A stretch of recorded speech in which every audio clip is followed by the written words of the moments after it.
창세기 27장 1절로 10절 말씀.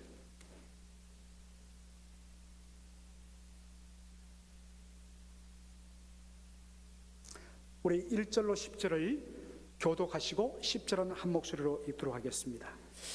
이삭이 나이 많아 눈이 어두워 잘 보지 못하더니 맏아들 에서를 불러 가로되 내 아들아 하매 그가 가로되 내가 여기 있나이다 하니 이삭이 가로되 내가 이제 늙어 어느 날 죽을런지 알지 못하노니 그런즉 내 기구 곧 전통과 활을 가지고 들에 가서 나를 위하여 사냥하여 나의 즐기는 별미를 만들어 내게로 가져다가 먹게 하여 나로 죽기 전에 내 마음껏 내게 축복하게 하라.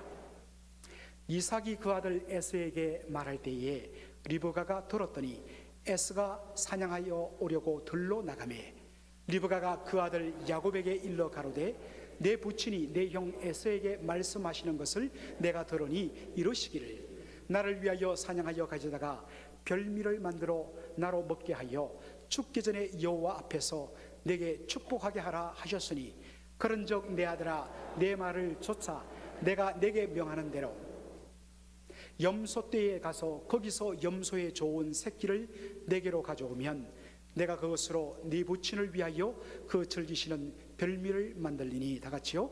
네가 그것을 가져 내 부친께 드려서 그로 죽으시기 전에 내게 축복하여 위하여 잡수시게 하라. 아멘. 오늘 저는 사람의 뜻 하나님의 뜻이란 제목으로 말씀을 전하고자 합니다.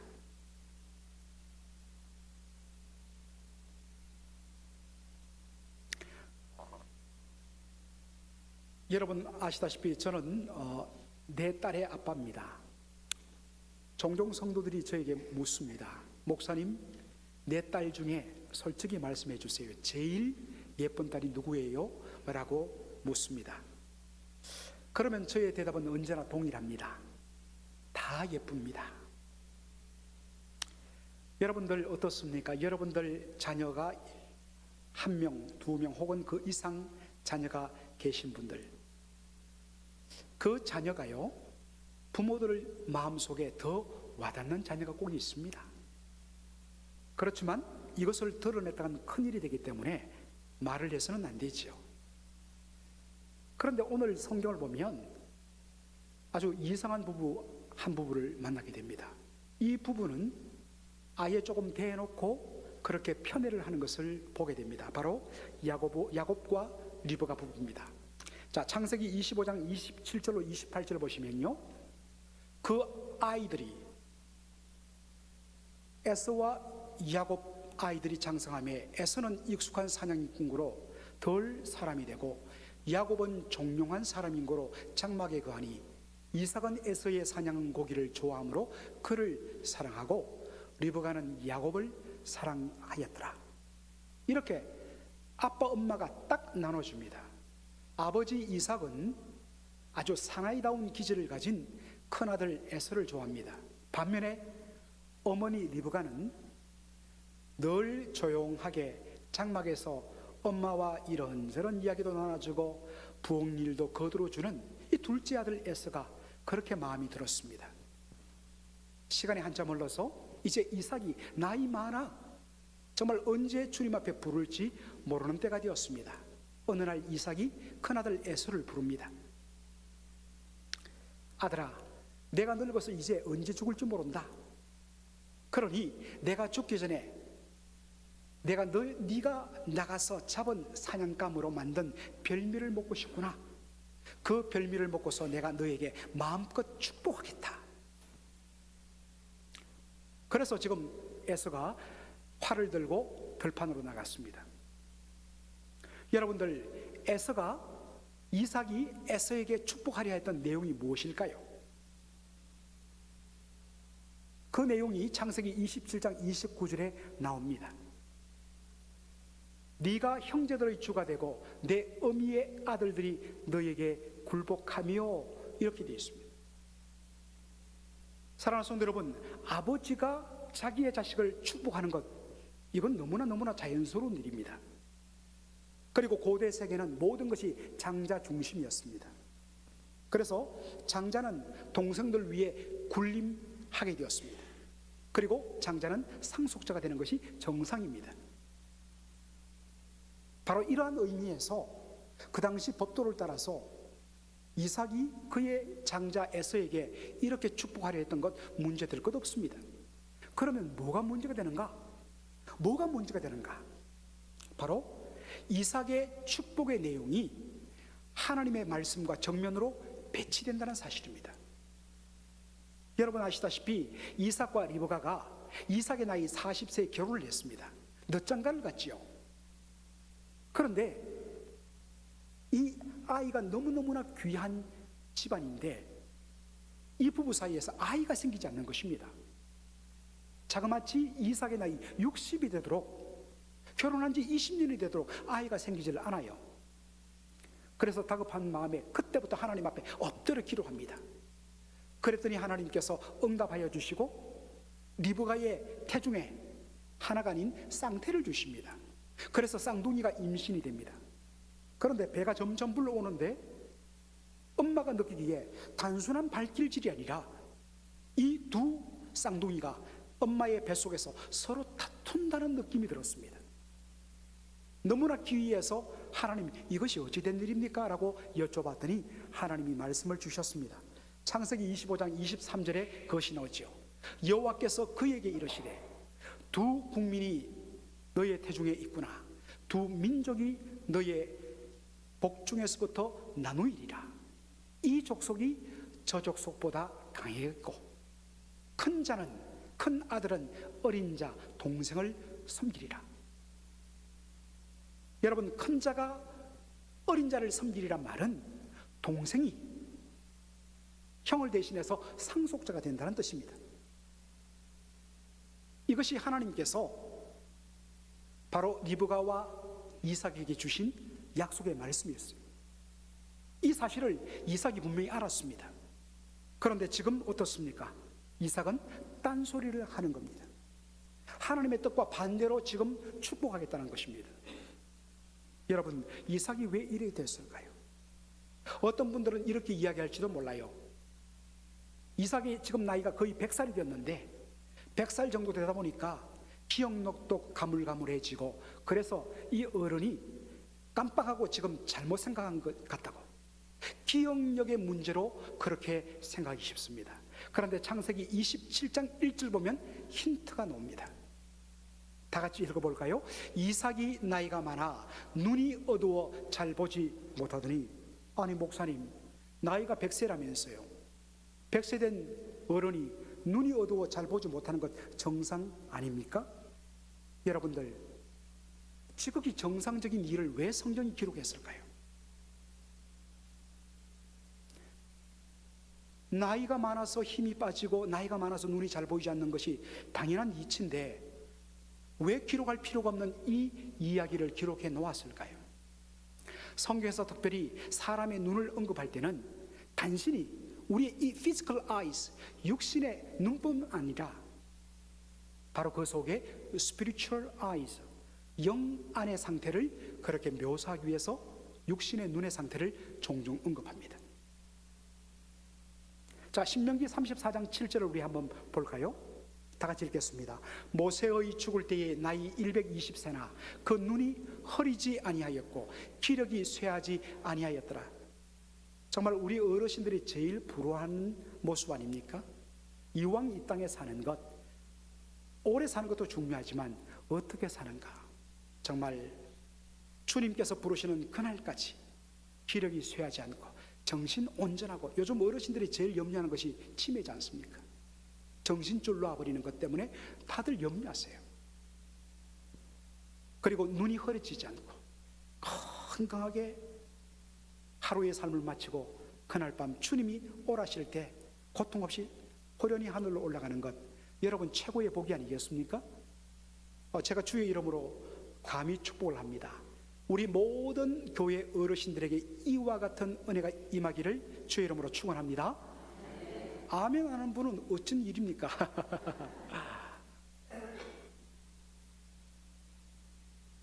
물론 이 말씀은 나이 120세가 된 할아버지 중에 할아버지인 모세의 육신의 상태가 그렇다는 것을 의미합니다. 육신적으로 기력이 쇠하지 않고 아주 눈이 초롱초롱 맑았다는 것도 맞습니다. 그런데 말씀드렸죠, 성경이 사람의 눈을 말할 때는 항상 그 속에 육신의 눈뿐만 아니라 영 안의 상태를 설명한다는 것. 그만큼 120세의 어른이 되었지만 모세는 죽는 순간까지 영적인 분별력이 흐려지지 않았다는 것입니다. 그래서 여러분들 마지막 순간까지 그 고집부리며 불순종하는 이스라엘 백성들을 40년 동안 광야에서 인도하면서 철두철미하게 하나님의 말씀으로 분별하고 바로 지도했던 것입니다. 자, 그런데 반대의 인물이 있습니다. 제가 작년 10월 말 종교개혁 주일날 설교했던 내용인데 사무엘상 3장 2절을 보시겠습니다. 다 같이요. 엘리의 눈이 점점 어두워가서 잘 보지 못하는 그때에, 그 당시 이스라엘 백성들의 대제사장이었던 엘리, 나이 98세였습니다.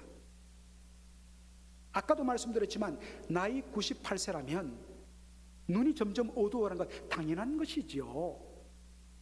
이 당연한 사실을 왜 굳이 성경이 언급했을까 하는 것입니다. 그것은 단순한 육신의 상태뿐만 아니라 그의 영안이 어두워져 갔다는 의미이기도 합니다. 그것을 어떻게 알 수 있습니까? 그의 두 아들 제사장 홈니와 비나스가 하나님의 제사를 멸시하고 온갖 악행을 저지르는데도 이 아버지가 가만히 두는 것입니다.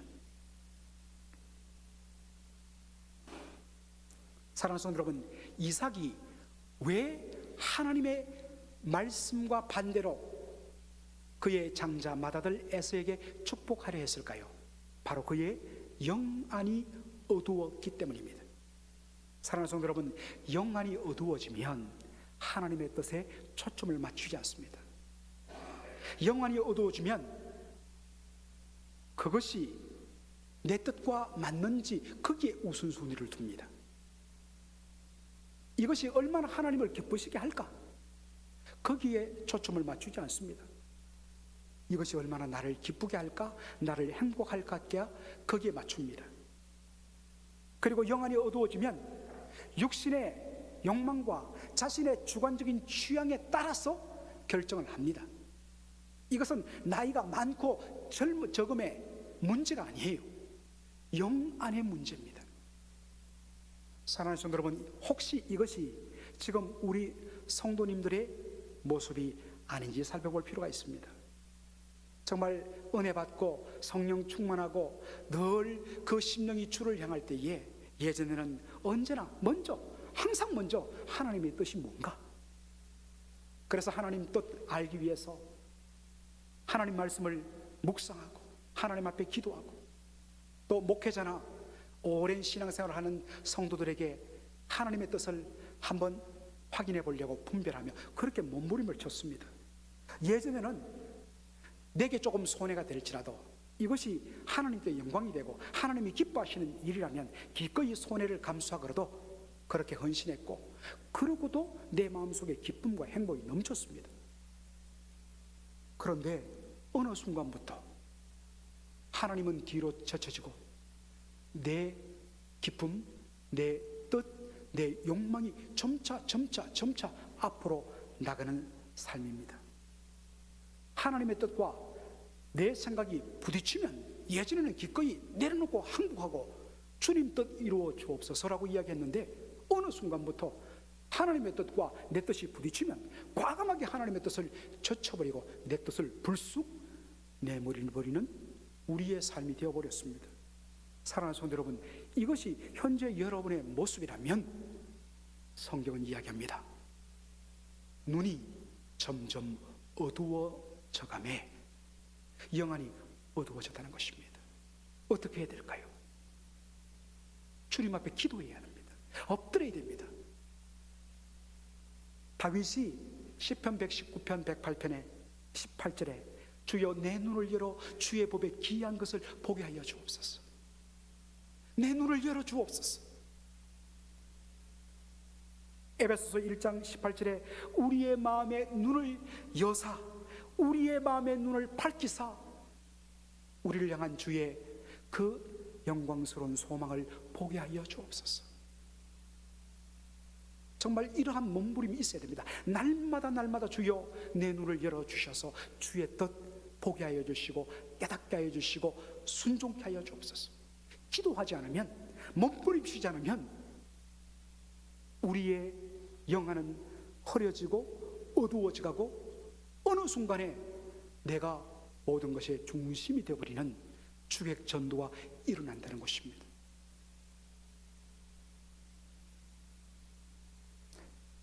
이삭이 맏아들 에서에게 하는 이야기를 장막 곁에서 그의 아내 리브가가 듣게 됩니다.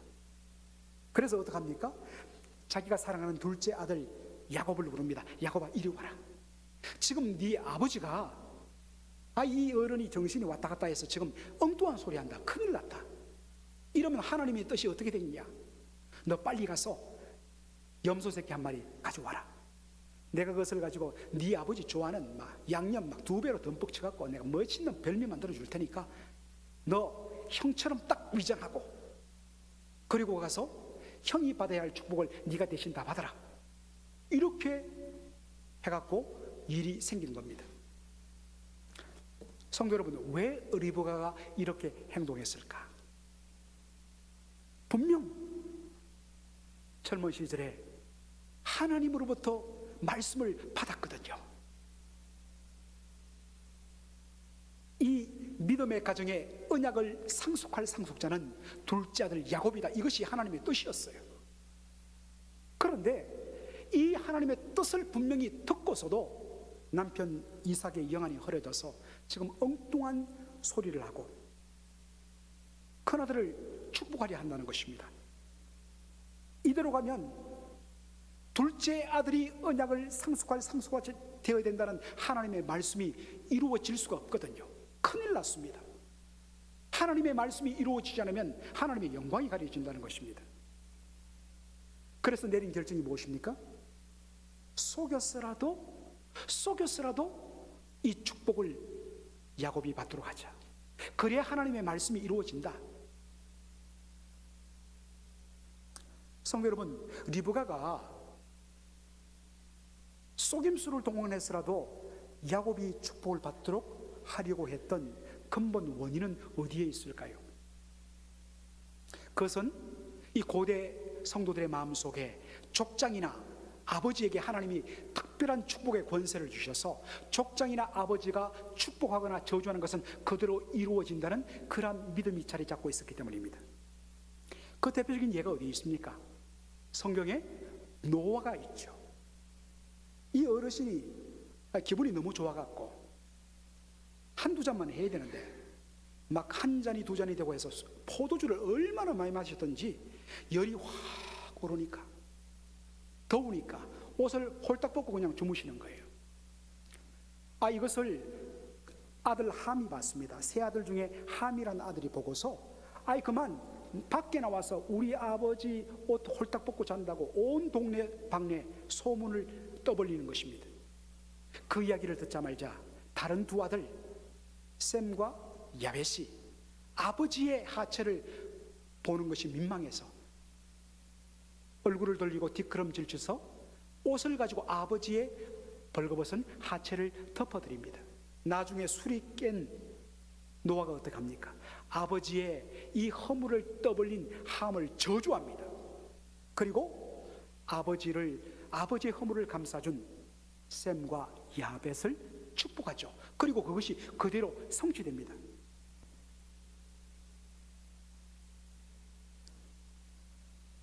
바로 이러한 생각을 가졌던 사람이 리브가였어요. 하나님이 족장이나 아버지에게 특별한 축복과 저주의 권세를 주시는데 그것은 그대로 이루어진다.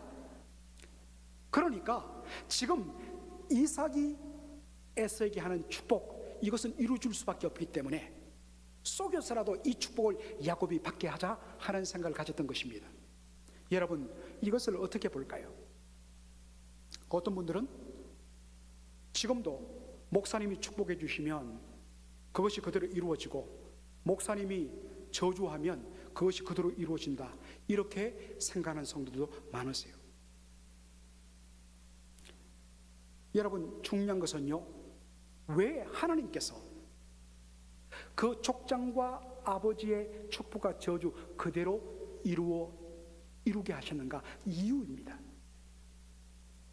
족장과 아버지가 축복하고 저주했다고 다 이루어진 것 아니에요. 자, 여러분들 그것을 어떻게 하시냐면 창세기 20장 7절의 말씀을 보겠습니다. 다 같이 읽겠습니다. 이제 그 사람의 아내를 돌려보내라. 그는 선지자라. 그가 너를 위하여 기도하리니 네가 살려니와 네가 돌려보내지 않으면 너와 내게 속한 자가 다 정령 죽을 줄 알지니라. 요 배경을 잠시 이야기하면, 이 아브라함이 이 블레셋 사람들의 땅에 들어와서 유목 생활을 하다가 자기의 목숨이 위태로우니까 자신의 아내를 누이동생이라 속여갖고 그 블레셋 왕 아비멜렉에 바쳐버립니다. 세상에 이런 남자가 어디 있습니까? 그런데 하나님께서 진노하십니다. 그리고서는 바로 그날 밤 꿈에 이 아비멜렉에게 나타나서 호통을 칩니다. 다시 한번 화면 보여주겠습니다. 그러면서 아브라함을 뭐라고 이야기하느냐? 창세기 20장 7절.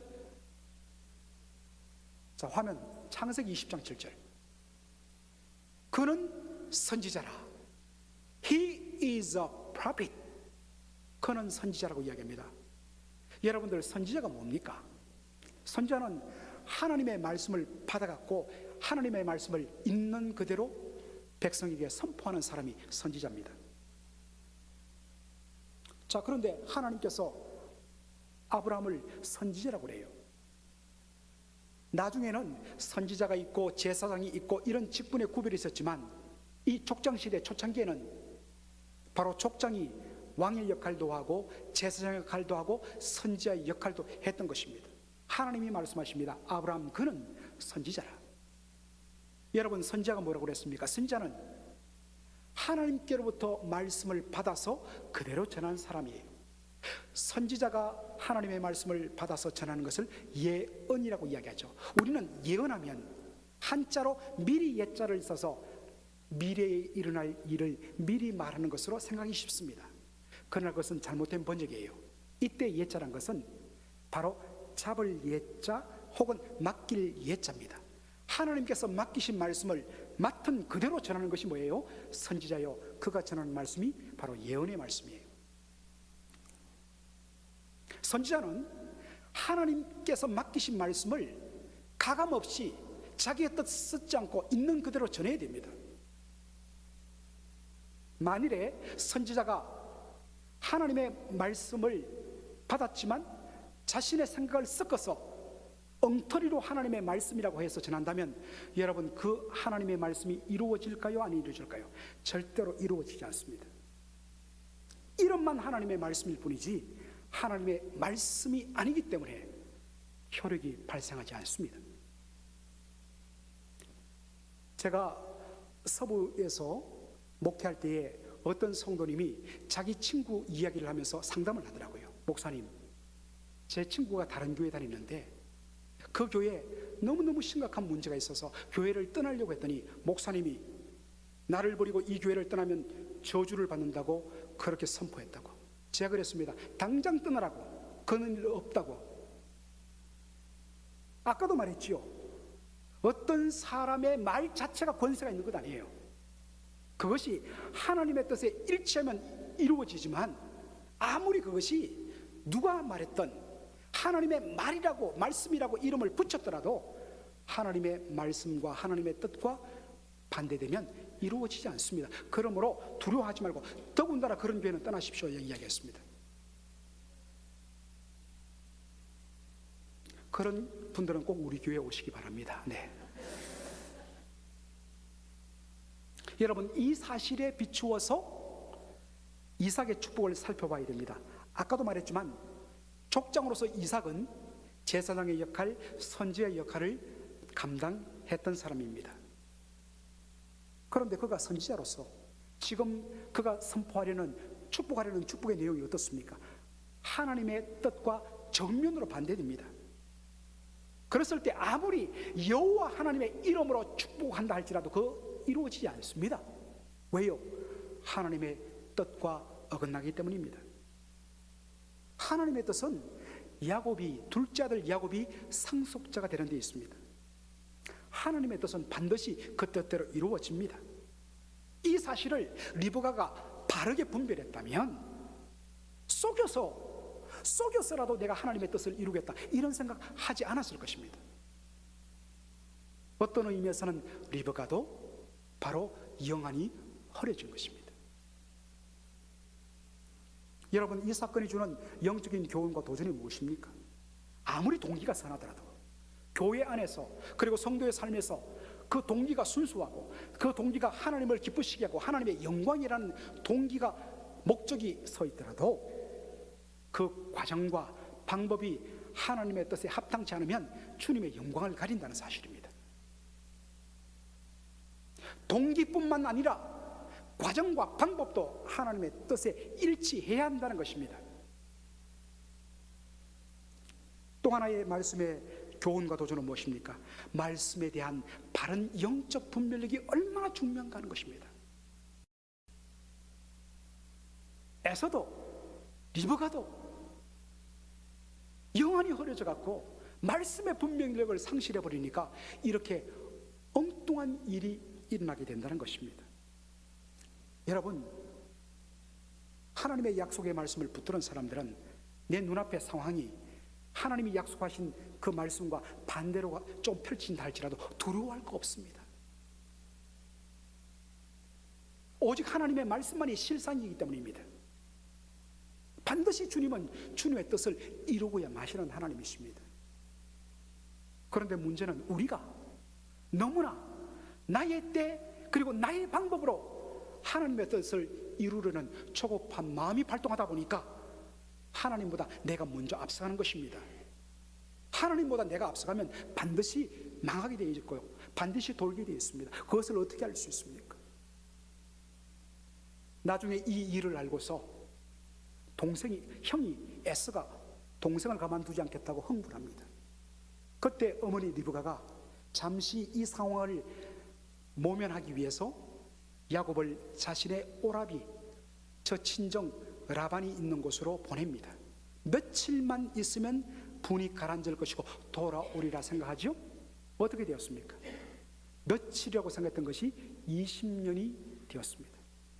여러분, 하나님의 때, 하나님의 방법을 따라서 하지 않고 인간의 생각으로 급하게 할 때, 여러분들, 그것이 지름길인 줄 알지만 끝없는 길이 보이지 않는 끊임없는 인생의 굴곡과 방황이 이루어지게 되어 있는 것입니다. 사랑하는 성도 여러분, 주님의 공동체를 섬길 일꾼을 택하는 과정에 있습니다. 사랑하는 성도 여러분, 내 사사로운 정에 끌려서는 안 됩니다. 어떤 경우에 사람의 호불호가 있을 수 있습니다. 비록 나하고는 좀 잘 안 맞는 것 같지만 저분이 가진 저 귀한 마음이 하나님 교회는 필요하다. 그러면서 하나님의 뜻을 구하는 겁니다. 여러분들, 하나님의 뜻 구하지도 않고 내 마음이 안 드니까 안 돼. 여러분, 우리가 하나님 앞서서는 안 돼요. 한 주간 여러분 기도하셔야 됩니다. 주여, 내 영안을 열어주옵소서. 내 마음의 눈을 밝혀주셔서 주의 뜻 분별하게 하시고 보게 하여 주시옵소서. 그래서 온전히 하나님의 뜻이 우리 맥걸린 한인 장로교회에 드러나게 될 때에, 이것이 하나님의 뜻입니다 할 때 모든 사람들은 잠잠하게 되어 있습니다. 모든 사람이 하나님의 뜻을 구하며 하나님의 은혜를 구할 때에 때로 내 생각과 내 마음에 했던 생각 결정과는 다를지라도 주님의 뜻을 구했기 때문에 주의 뜻대로 이루어졌습니다, 아멘 하면서 주의 뜻이 이루어졌을 때는 반드시 샬롬이 임합니다. 그러나 사사주의 시대의 특징처럼 사람들이 내 소견에 옳은 대로 내 주장대로 할 때는 사사시대 300년처럼 엔 샬롬, without 샬롬, 참된 평안이 없고 혼란만 있는 것입니다. 그러므로 여러분들, 바로 후보로 세워진 뿐만 아니라 그 가족들 뿐만 아니라 우리 사랑하는 모든 성도들이 한 주간 두렵고 떨림으로 잠잠히 주의 뜻을 구하며 주여 우리 교회를 향한 주의 뜻 보기를 원합니다. 내 뜻, 내 사사로운 감정 아니라 주의 뜻 보기를 원합니다. 그렇게 기도하여서 주의 뜻이 드러났을 때 아멘, 그렇게 함으로 진정한 샬롬이 이루어지는, 정말 여러분들 수많은 이러한 어떤 직분자 선거를 할 때마다 교회가 몸살을 앓고 분란이 일어나고 마음이 상했던 수많은 아픈 우리는 그런 경험들과 기억들이 있습니다. 이것을 주 예수의 이름으로 끊어버리고 온전히 주의 뜻이 이루어지이다 고백함으로 말미암아 하나님의 말씀에 온전히 순종하고 온전히 주의 샬롬이 이루어지는 복된 믿음의 공동체 우리 맥걸린 한인 장로교회 되기를 주의 이름으로 축원합니다. 아멘. 기도하겠습니다.